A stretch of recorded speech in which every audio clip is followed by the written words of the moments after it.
So many years ago now, but we still talk about this. The Groundhog Day blizzard of 2011 in southeastern Wisconsin. Boy, we got hit hard with a whole lot of snow all across the area. Look at all of that snow from back on Groundhog Day in 2011. Yeah, there was a lot of shoveling and snow blowing going on. Take a look at how much snow fell just from February 1st to February 2nd of 2011.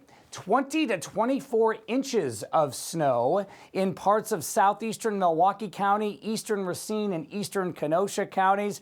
Milwaukee had 15 to 20 inches of snow out of this system, lesser amounts farther to the northwest. But let's dive into this system because it was really a fascinating storm. Take a look at this. These were the weather warnings that were in effect that day, and you can see the blizzard warnings, and this really gives you an idea, by the way, of the storm track as well. So blizzard warnings from Oklahoma all the way to Detroit, Michigan, winter storm warnings from New Mexico all the way up to Maine. I mean, this system was huge, and again, it came out of the southwest. So take a look at this. Fascinating radar image here, and this is from the National Weather Service. This was on the night of February the 1st. So now, just to kind of give you an idea, this was a Tuesday, February 1st, Wednesday, February 2nd, 2011. So this hit during the week. And you can see here the heavy snow band. So this is what we call a system snow band. The area of low pressure was down to the south in parts of Indiana, and that put southeastern Wisconsin in the perfect corridor for a heavy band of snow, which is typically to the north and northwest of the surface area of low pressure.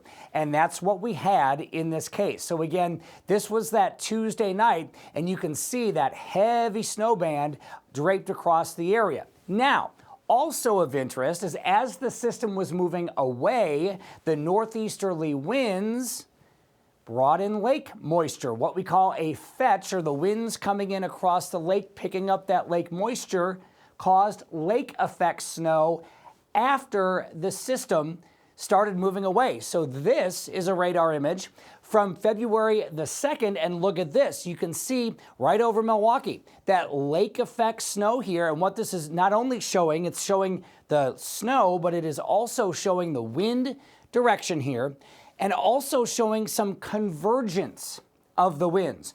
So those are the winds coming together, causing the air to rise and increasing the snow locally in this band as well. So a multi-phased blizzard here from when it came to not only the system snow, but also the lake effect snow out of this system. Now, this is a fascinating map. I'll break this one down for you.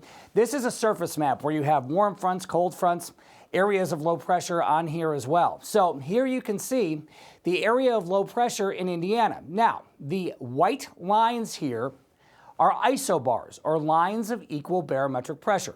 The closer the lines are together, the windier it is. So not only did we have the heavy snow, we also had the strong winds flowing counterclockwise around the area of low pressure. So this storm came out of the southwest, came across Texas, and then came up through Oklahoma, Missouri, Illinois, and into Indiana.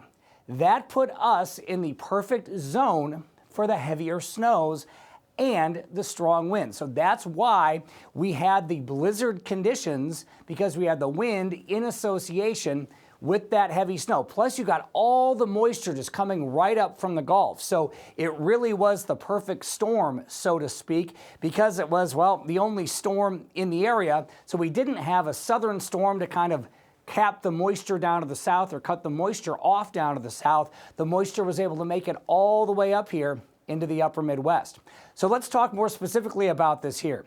Over a 48-hour time frame from January 31st to February 2nd, 2011, Milwaukee saw 19.6 inches of snow. So just in that 48-hour time frame, along with 60-mile-per-hour winds reported in Milwaukee County.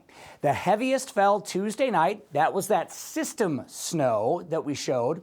And then Wednesday was the lake affect snow. So kind of a 1-2 punch. It was really a fascinating system in that regard. And again, that all goes back to the storm track, plus the fact that the lake was open from a moisture standpoint in order to bring that moisture in on February 2nd as well.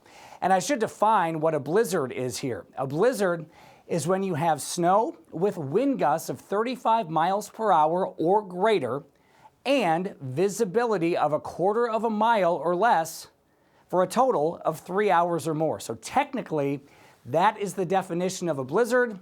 And safe to say, we hit that definition on this day back in 2011.